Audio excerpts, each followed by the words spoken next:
nous vous informons que ce programme est déconseillé aux moins de 10 ans. Un terrible incendie.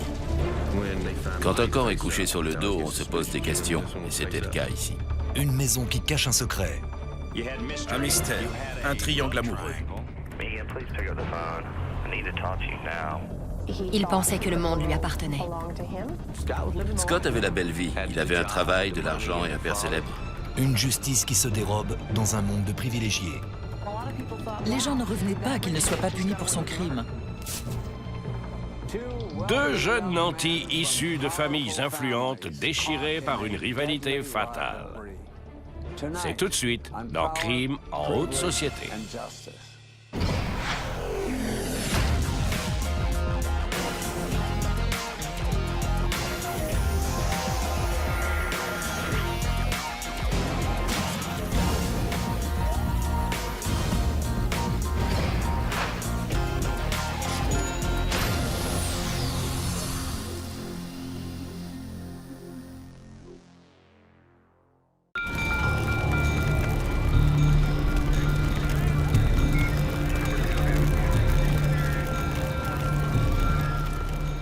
Un mardi soir vers 21 h, les pompiers luttent contre un incendie à Buckhead, le quartier huppé d'Atlanta.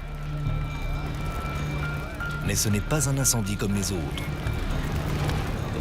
Les flammes montaient 15-20 mètres au-dessus du toit, sans exagérer. C'était un véritable brasier. Les experts ont calculé que le feu était monté à plus de 980 degrés. Les pompiers pensent avoir affaire à un incendie criminel et préviennent la police. Quand on est arrivé sur les lieux, il y avait des pompiers partout. On ne pouvait pas approcher la maison.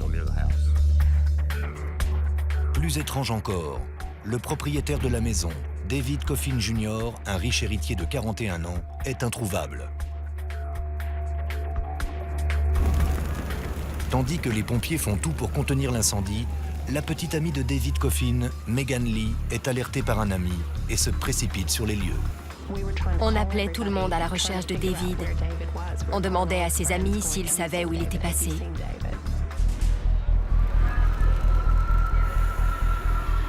Mais ce soir-là, un phénomène étrange se produit. Alors que la maison de David Coffin brûle toujours, un autre incendie se déclare à 1 km de là, chez un autre millionnaire, Scott Davis. La police n'y comprenait plus rien. Ils ont quitté une maison en flammes pour en trouver une autre. Les pompiers arrivent rapidement à bout du deuxième feu, mais ils font une macabre découverte à l'arrière de la première maison incendiée. Ils ont traversé la cuisine et un pompier a marché sur le corps de David Coffin Jr. D'après le corps, cela ne fait aucun doute, c'est une affaire pour la brigade criminelle. En général, quand on trouve un corps dans un incendie, il a le visage tourné vers le sol. Les victimes rampent pour échapper aux flammes. Quand le corps est sur le dos, on se méfie, et c'était le cas ici. Un pompier est venu me voir et m'a demandé si j'étais une proche de la victime. Je ne comprenais pas.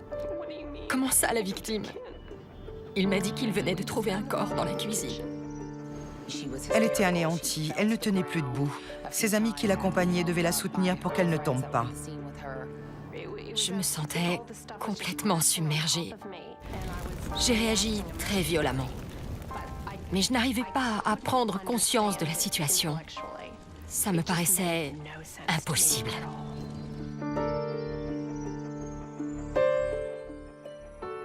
Le quartier de Buckhead est très prisé par les riches familles d'Atlanta, toutes générations confondues. Pourtant, un assassin pyromane semble avoir jeté son dévolu sur ses propriétés cossues. Tout le quartier est en alerte. Les enquêteurs interrogent Scott Davis, la victime du second incendie, qui leur parle d'une étrange histoire d'homme masqué. 5 heures avant que sa maison ne soit incendiée, Scott aurait été agressé. Quelqu'un a surgi dans son garage et s'est jeté sur lui. Il avait une bombe lacrymogène et un pistolet.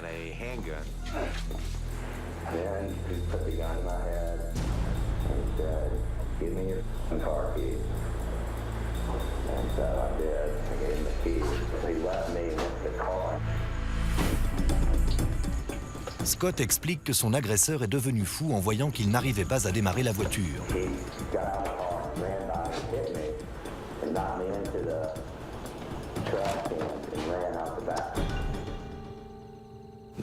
Monsieur Davis s'est ensuite aperçu qu'il lui manquait un bidon d'essence, des vêtements et des outils.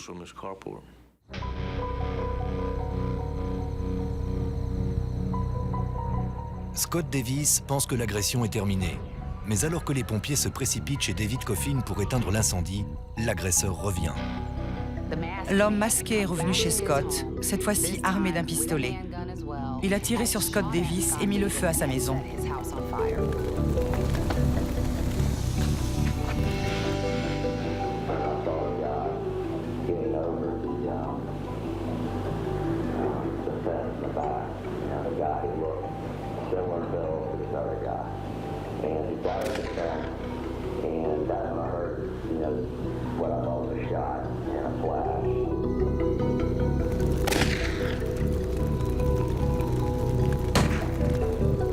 Il dit que l'homme lui a tiré dessus et qu'il a répliqué avec son fusil.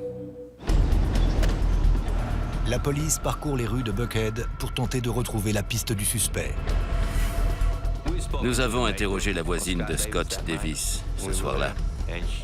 Elle avait bien entendu le coup de fusil, mais pas celui du pistolet. Personne d'autre n'a vu l'agresseur.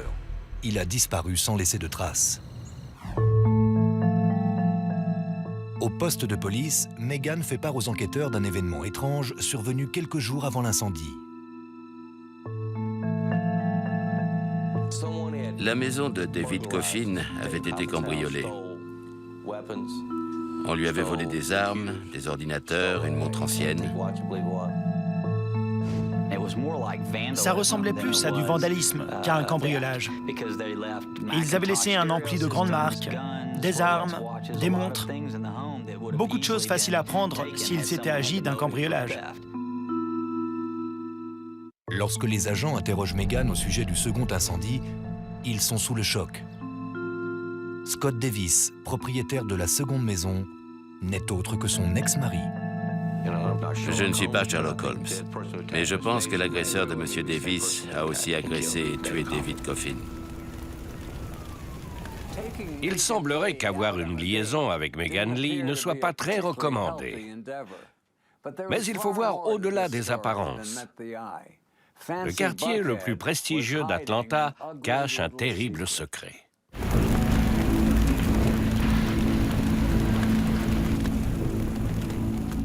Dans la même soirée, au cœur de Buckhead, l'ex-mari de Megan Lee est agressé et son petit ami assassiné. Tandis que les enquêteurs recherchent un homme répondant au profil de l'agresseur dans l'entourage de Megan, ils s'intéressent de plus près à cette femme. Je comprends que David ait été attiré par Megan. Elle est élégante, agréable. Grâce à un solide alibi, elle est écartée de la liste des suspects. Mais les hommes chargés du dossier restent persuadés qu'elle est la clé de cette enquête. Megan rencontre Scott lorsqu'elle est étudiante à l'Université de Géorgie. Il est en train d'y terminer ses études. Le père de Scott était un célèbre psychiatre médico-légal. Il avait tout pour lui. Il a grandi dans le luxe. Il a fait ses études dans une école privée hors de prix. Il est allé à l'Université de Caroline du Nord, puis à celle de Géorgie pour son MBA. Scott avait tout ce qu'il voulait, quand il voulait. Je pense qu'il avait le sentiment que tout lui était dû. Et ce qu'il veut par-dessus tout, c'est Megan. Il pensait que le monde lui appartenait. Et il était d'un caractère très opiniâtre. Ça le rendait plutôt séduisant.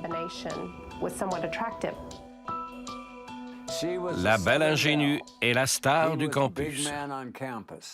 Voilà un couple fait pour durer, du moins en apparence. Après leurs études, Megan et Scott se marient et achètent une magnifique propriété à Buckhead. Elle trouve un emploi dans le marketing, tandis qu'il travaille chez Arthur Andersen, un célèbre cabinet d'expertise comptable, et rêve de se lancer en politique. il semble nager en plein bonheur.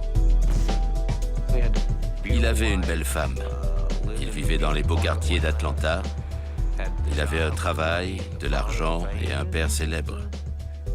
Scott avait la belle vie. Mais le conte de fées ne dure qu'un temps. Juste après notre mariage, les choses ont complètement changé. Ça s'est fait comme ça. Il avait gagné. Il avait obtenu ce qu'il voulait depuis toutes ces années. Une fois qu'il m'avait eu, je ne l'intéressais plus. Plus du tout. 2 ans plus tard, Megan le quitte et demande le divorce. Elle tombe alors amoureuse d'un autre homme, David Coffin. Il était trop beau. C'était un bel homme, à tout point de vue. On avait beaucoup de points communs et c'était très agréable d'être avec quelqu'un comme lui après avoir été si longtemps en mauvaise compagnie. David Coffin est un jeune bourgeois du Connecticut, héritier de la corporation Dexter, la plus ancienne entreprise cotée à la bourse new-yorkaise. Mais au lieu de vivre sur la fortune familiale, David se rend à Atlanta pour voler de ses propres ailes. David voulait construire quelque chose, créer ou éventuellement racheter une petite entreprise pour la développer. David Coffin investit dans plusieurs startups dans le domaine de l'environnement. Toutefois, le riche célibataire ne néglige pas son temps libre. David venait d'un milieu privilégié et avait de quoi s'offrir toutes sortes de loisirs. Il aimait les belles voitures, la chasse, skier dans les Alpes. Il aimait les loisirs en extérieur, le ski, le biathlon, bricoler les voitures, courir les filles. C'était le jeune homme séduisant par excellence. On s'amusait bien ensemble. Il fait de nombreuses conquêtes. Mais Megan n'est pas comme les autres. Je crois que Megan lui plaisait beaucoup. Elle était jolie, intelligente, intéressante. Il savait qu'il pouvait partager beaucoup de choses avec elle.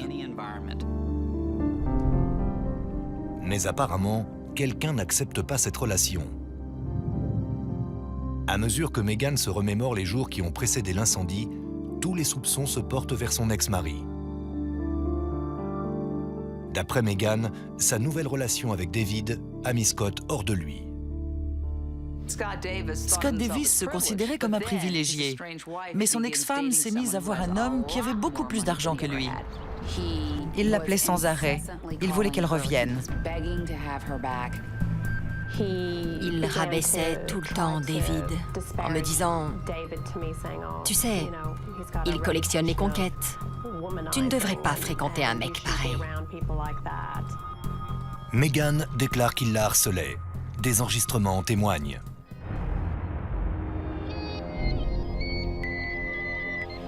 Megan, please pick up the phone. Look, I don't want to argue. I don't want to fight. Just please pick up the phone. Megan, please pick up the phone. Please pick up the phone. I need to talk to you now. Come on, I'm not trying to be mean. I just want to talk to you.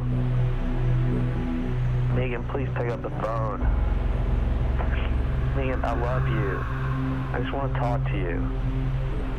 Please pick up the phone. You're killing me. D'après Megan, les appels de Scott se multiplient le samedi qui précède la mort de David. C'était devenu absurde. Il a appelé 40 ou 50 fois ce soir-là. Ses messages disaient « Je sais que David est avec toi. Pourquoi tu me fais ça? Tu veux me tuer? »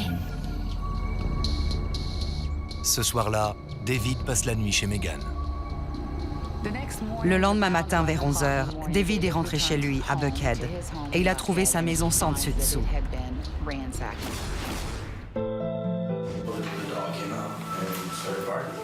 La police convoque Scott pour l'interroger.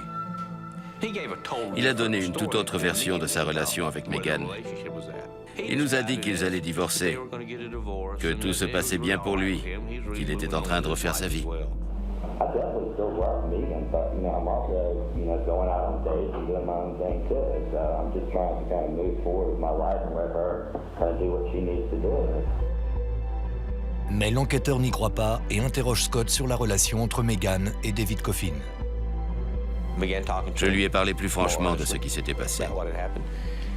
C'est à ce moment-là qu'il a dit « Je ne lui ai pas tiré dessus ». Rick Chambers est consterné. Si je ne sais pas de quoi il est mort, comment vous savez qu'on lui a tiré dessus? On a dû me le dire. C'est impossible, personne ne le sait. Am I being arrested here? Arrested? I mean, when I came in here, I didn't think I was, being a suspect. I was coming in to report and being victimized. Are you willing to take a lie detector test? I'll have to ask my attorney about that one. The right thing to do is say, yeah, I'll take your lie detector test. I'll take any chance you want it. That's the right thing to do. I want an attorney. Il est devenu nerveux et il a demandé à voir son avocat. Les inspecteurs retournent sur les lieux de l'incendie chez David Coffin. Comme ils s'y attendaient, ils apprennent par les experts que la victime a été tuée par balle. On découvre un 9 mm dans les décombres carbonisés. L'arme était abîmée. On ne pouvait pas faire d'analyse balistique. Mais le numéro de série correspond à celui de l'arme volée chez David Coffin au moment du cambriolage. Le détective Chambers est désormais persuadé que Scott Davis l'a assassiné. Mais il a besoin de preuves. Je ne voulais pas qu'il me file entre les doigts. Il fallait que je le coince. Le dossier commence à prendre forme, mais les proches de Scott Davis ont du mal à accepter les faits.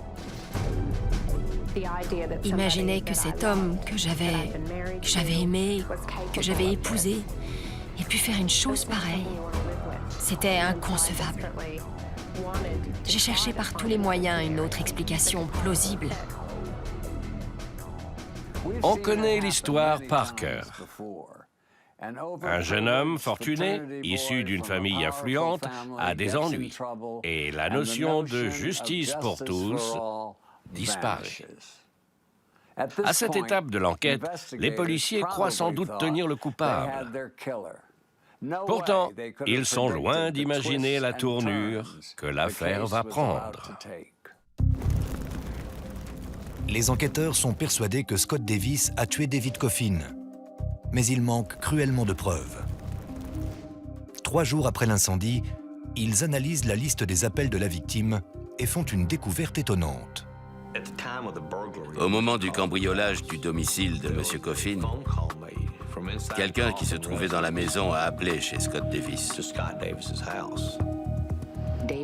David n'était pas chez lui.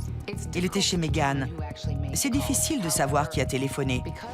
Mais comme l'appel a duré moins d'1 minute et que personne n'a répondu, nous avons pensé qu'il s'agissait d'un signal pour que quelqu'un vienne chercher Scott chez David.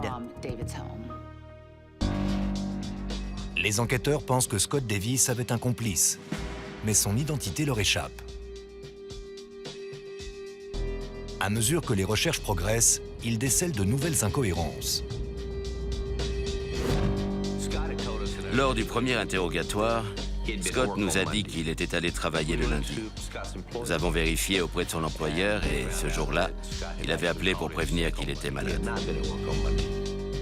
Scott explique à la police qu'il a quitté son bureau mardi le jour de l'incendie pour emmener sa voiture chez le garagiste. Nous sommes allés voir le garagiste qui s'est occupé de la révision. Et il nous a dit qu'il avait vu des taches rouges ou marron sur la moquette de la voiture. Pour lui, ça ressemblait à de la sauce tomate. Scott s'est mis à perdre pied rapidement. Il s'est mis à faire des choses très étranges. Il est allé jusqu'à demander à certaines personnes de mentir pour lui.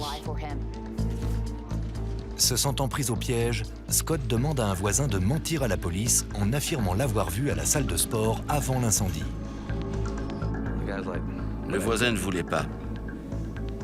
Mais comme il avait besoin de son témoignage, il lui a fait peur. Dans un courrier adressé à un ami, il lui demandait de mentir à la police d'Atlanta pour qu'il puisse expliquer la présence d'essence dans sa voiture. Personne ne lui a jamais rien refusé. Personne. Et il pensait pouvoir tout maîtriser. Les enquêteurs s'aperçoivent que Megan n'est pas la seule à trouver qu'il a un comportement étrange.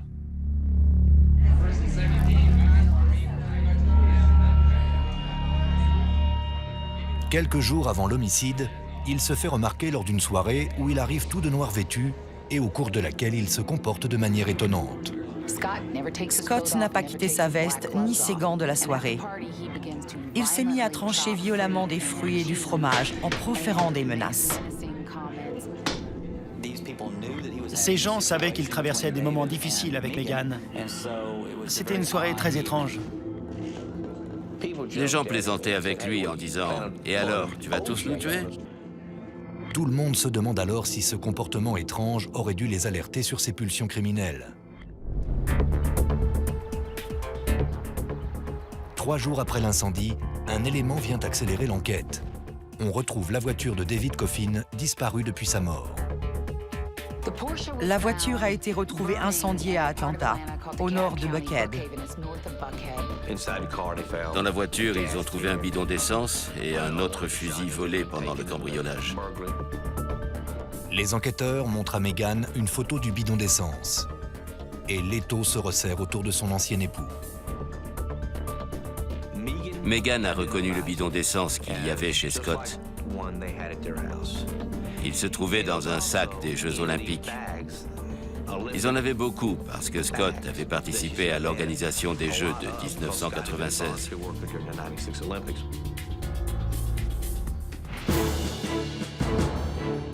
Scott Davis est arrêté et accusé de meurtre, d'incendie criminel, de vol de voiture et de 3 cambriolages. La ville est en émoi. Lorsque Scott Davis a été arrêté, Buckhead était sous le choc. C'est un enfant du quartier. Les gens ne revenaient pas de le voir traité comme un vulgaire criminel. S'il s'était agi de Monsieur Tout-le-Monde, on se serait sans doute empressé de préparer sa cellule. Mais toutes les règles ne s'appliquent pas à Scott Davis. Il s'apprête à vivre un procès pour homicide unique en son genre. Tous les ingrédients étaient là. L'argent, le pouvoir, la jalousie et le feu. Même des scénaristes d'Hollywood n'auraient pas fait mieux. Et comme dans tous les bons films, le scénario est riche en rebondissements. 1 mois après l'arrestation de Scott Davis, un nouveau procureur est nommé dans le comté de Fulton, Paul Howard. Celui-ci exprime son inquiétude quant aux preuves contenues dans le dossier. Toutefois, on soupçonne la famille de la victime de faire jouer ses relations et d'influencer le procureur. Le docteur Davis est un éminent psychiatre souvent appelé à la barre pour témoigner en tant qu'expert dans les procès d'homicide. Malgré la pression populaire, Paul Howard conclut qu'il n'y a pas suffisamment d'éléments pour aller jusqu'au procès. Nous avons décidé à ce moment-là de ne pas le poursuivre. Pourquoi ne pas faire ce procès? Ils avaient des preuves, le mobile et l'arme du crime. Scott Davis est relâché après avoir réglé une caution de 500 000 $. Plus d'1 an s'écoule et le procureur met fin aux charges retenues contre lui. Je sentais qu'il était coupable. Mais il y a une grosse différence entre ce que l'on sent et ce que l'on peut prouver au tribunal. Je pense qu'ils ont eu peur des avocats de Scott. Le père de Scott avait fait appel aux meilleurs avocats du Sud-Est, voire du pays, pour assurer la défense de son fils. Ce qui m'ennuyait, c'est que Paul Howard est procureur et que Dave Davis est expert psychiatre auprès du tribunal d'Atlanta. Ils travaillent ensemble. J'ai commencé à me poser des questions. Les gens ne revenaient pas qu'il ne soit pas puni pour son crime. Tandis que l'entourage du jeune homme d'Atlanta fait jouer ses relations, le père de David Coffin répond à l'offensive en espèces sonnantes et trébuchantes. Il offre une récompense de 200 000 $ à quiconque lui apportera une preuve permettant d'obtenir une inculpation. Le combat s'annonce sans merci. Malgré les preuves contenues dans le dossier, Scott Davis, suspecté de meurtre, est libéré suite au retrait des charges retenues contre lui par le procureur. Comme c'est souvent le cas lorsqu'on relâche un coupable évident, des rumeurs se sont répandues. Le père de Scott avait de nombreuses relations dans la police, la brigade criminelle, au tribunal. Tout le monde avait déjà eu affaire au docteur Davis, y compris Paul Howard. Et en plus, c'était un des plus éminents spécialistes en psychiatrie criminelle. Comble de l'ironie.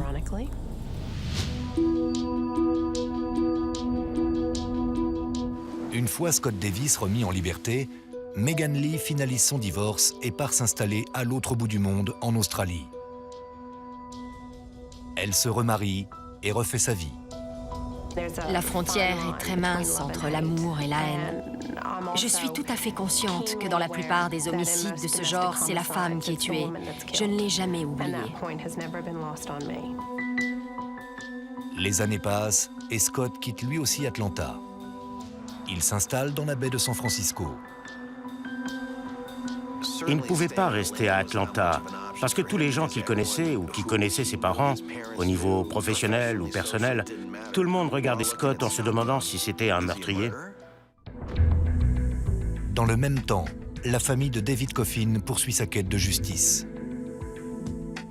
Mon père ne lâchait pas le morceau. Il augmente la récompense à 300 000 $. On a déjà vu des affaires élucidées pour 1000 ou 2000 $ de récompense. Mais là, c'était incomparable. Peu après l'annonce de la récompense, un détective privé du nom de James Dawes a contacté le procureur parce qu'il avait des informations sur l'affaire Scott Davis. James Dawes prétend avoir été embauché par Scott la semaine précédant le meurtre. Scott Davis a dit à James Dawes que David Coffin couchait avec sa femme et qu'il voulait des photos ou des documents compromettants sur la relation de Megan et David. James Dawes propose de surveiller David Coffin pendant le week-end. Scott Davis a répondu au détective que c'était inutile parce qu'il allait surveiller la maison de David lui-même. Ce soir-là, David passe la nuit chez Megan. Les inspecteurs soupçonnent Scott de les avoir observés toute la soirée. Megan nous a dit qu'ils avaient passé la soirée à se faire des câlins, comme elle dit. J'imagine que pour Scott, c'en était trop. C'était insupportable pour lui d'assister à tout ça. Et il a craqué. C'est à ce moment-là qu'il a échafaudé un plan pour commettre le crime.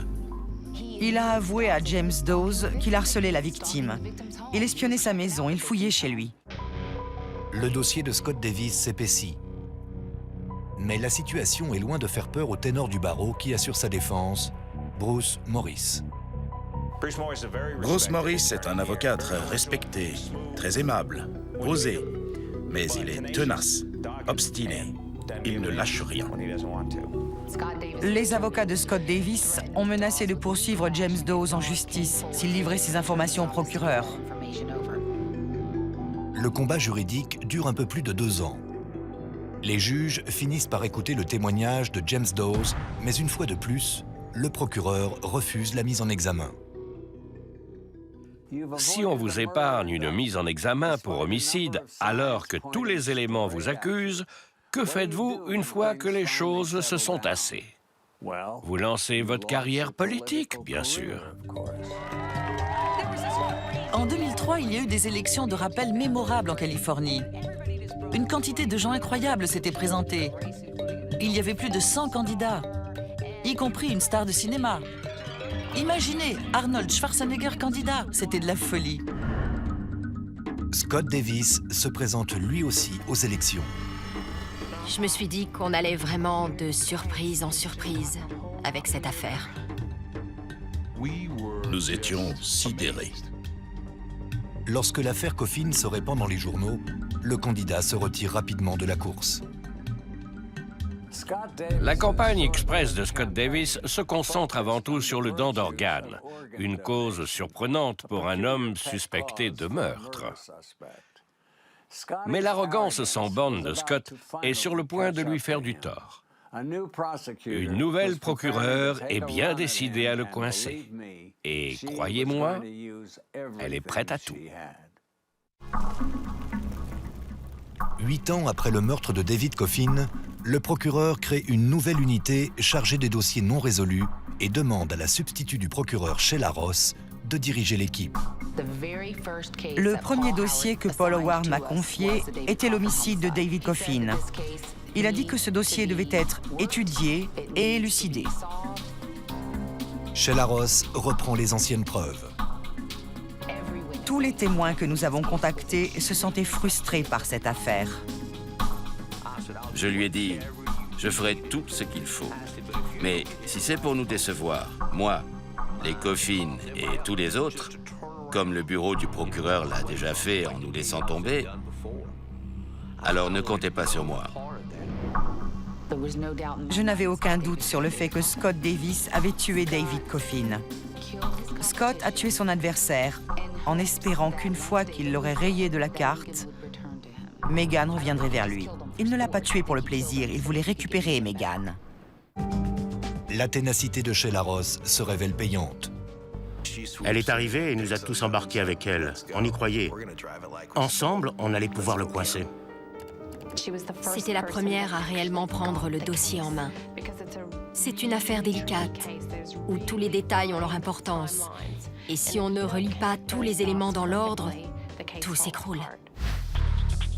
L'enquête reprend et dure près d'1 an. Les nouvelles preuves récoltées sont minimes. Pourtant, Sheila Ross ne baisse pas les bras. On s'est dit que 2005 serait le meilleur moment pour le faire. Et que si on voulait aller jusqu'au bout, c'était maintenant ou jamais. Elle a vu mon père et lui a dit « On y va. Je ne sais pas si on va gagner ce procès, mais il faut le faire. » 9 ans après les faits, la police arrête Scott Davis et l'inculpe pour meurtre. Après son extradition vers Atlanta, Scott s'acquitte d'une caution d'1 million de dollars et sort de prison. La famille de Scott a gagné ce combat pendant des années. Ils avaient les moyens de le sortir de prison et les appuis pour tenir le cabinet du procureur à l'écart. Mais la famille de David a fini par trouver les arguments et influencer l'opinion publique pour que l'affaire puisse avancer. C'était un combat impressionnant entre deux familles. Alors que nous pensions avoir atteint le summum de l'étrange, plus de 40 preuves, y compris l'arme du crime, disparaissent des locaux de la police. C'est moche. Quand une enquête pour meurtre est en cours et qu'on égare des preuves, surtout quand on sait que le coupable est toujours en liberté en train de se tourner les pouces, c'est très gênant. Les avocats de Scott Davis demandent alors l'annulation de la mise en examen. Nous avons expliqué à la Cour et aux médias que la perte des preuves nous mettait dans l'impasse et jouait bien entendu en sa faveur. Le juge rejette la requête de dessaisissement et ordonne l'ouverture du procès. En premier lieu, l'accusation doit réussir à convaincre Megan Lee de surmonter sa peur et de témoigner. Je sentais qu'il fallait que je le fasse pour la famille Coffin. Je devais le faire pour eux. En quelque sorte, David est mort parce qu'il a choisi de sortir avec moi.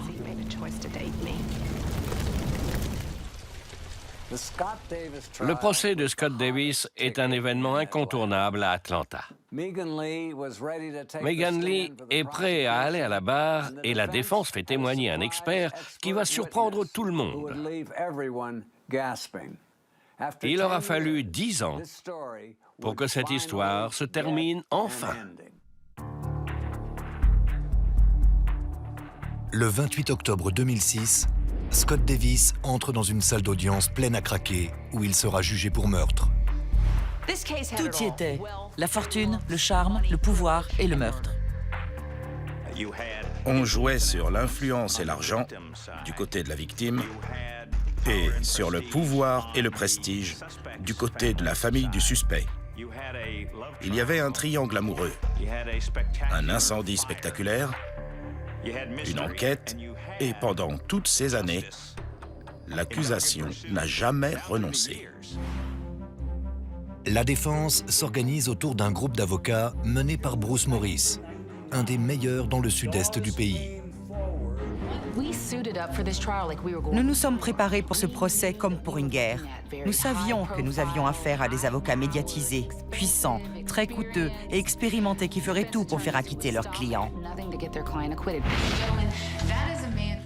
Sheila Ross commence sa plaidoirie en appelant Megan Lee à la barre. C'était notre Hélène de Troie. Après 3 jours épuisants, Megan se présente au tribunal et parle de son mariage raté et de l'obsession de Scott au sujet de son nouveau compagnon. J'avais du mal à respirer. J'étais très angoissée.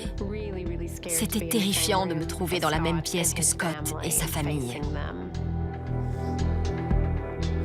Elle a été très courageuse. C'était une véritable épreuve pour elle. L'accusation pense que Scott est entré chez David Coffin par effraction quelques jours avant le meurtre dans le but de l'intimider. C'était une manière de lui dire « Tu vois de quoi je suis capable, alors tiens-toi à l'écart de ma femme. » Mais apparemment, David Coffin ne le prend pas au sérieux. La procureure explique ensuite que Scott est revenu chez David le lundi soir avec une des armes qu'il lui avait volées. Il va chez lui, il frappe à la porte. David ouvre et Scott le menace avec une arme. Ne t'approche pas de Megan. C'est la dernière fois que je te le dis. Sinon, je reviens et je te fais la peau. J'ai du mal à croire que Scott Davis ait prémédité son geste. Ça me paraît dingue. Le ton a dû monter, ils se sont peut-être battus, et quand on est armé, ça peut vite mal tourner.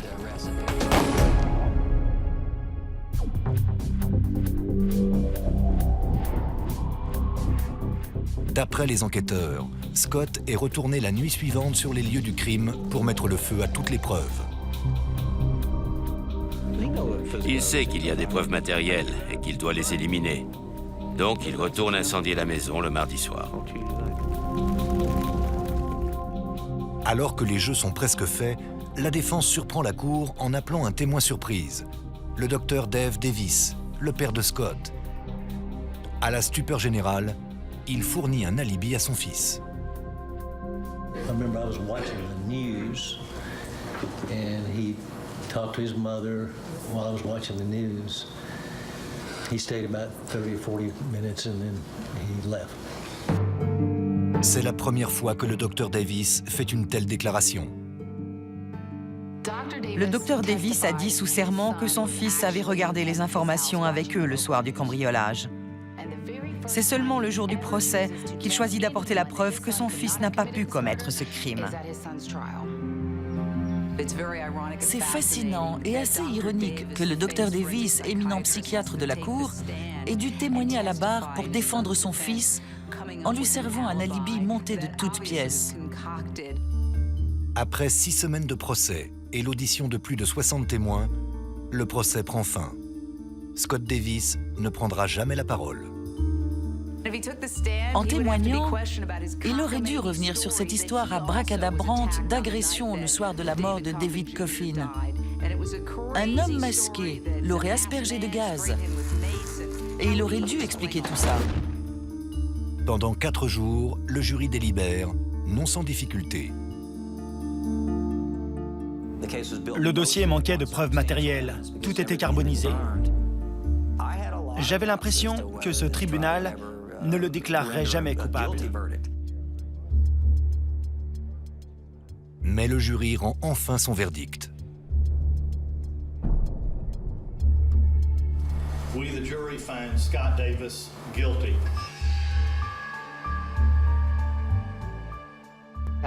Je me suis tournée vers le père de David Coffin. Je lui ai fait un signe de la tête. Sa persévérance et la confiance qu'il nous avait accordée avaient fini par payer. J'ai éclaté en sanglots. J'ai pris mon mari dans les bras. Je me disais, je n'ai plus besoin d'avoir peur. J'étais submergée par un profond soulagement. C'est là que je me suis rendu compte à quel point j'avais eu peur pendant 10 ans. Il fallait que j'évacue tout ça. I feel nothing but empathy for the Coffin family and their loss. However, I've maintained my innocence throughout this, and I still maintain my innocence. Pour la famille Coffin, il aura fallu 10 ans de combat pour que justice soit faite. Toute la rancœur s'est brusquement envolée. On avait eu ce qu'on voulait. On pouvait rentrer. Scott Davis est condamné à la réclusion à perpétuité. En 2020, après 14 ans de détention, il pourra demander la mise en liberté conditionnelle. Il aura 55 ans. Ce n'était pas une histoire d'amour. Scott ne m'aimait pas. Parce que, quand il m'avait près de lui, il m'ignorait totalement. C'était une histoire de pouvoir, une histoire de possession. Il voulait gagner. C'est tout ce qui l'intéressait.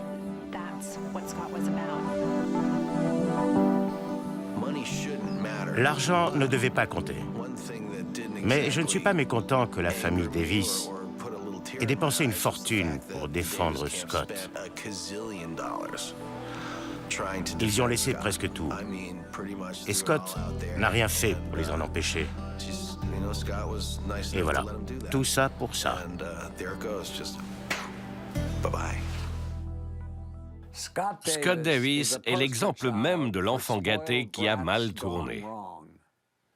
Il aurait pu passer de longues années à siroter du gin tonic au country club de Buckhead. Mais au lieu de ça, il fabrique des plaques d'immatriculation à la prison de Phillips State. C'était Dominic Dunn. Merci de nous avoir suivis.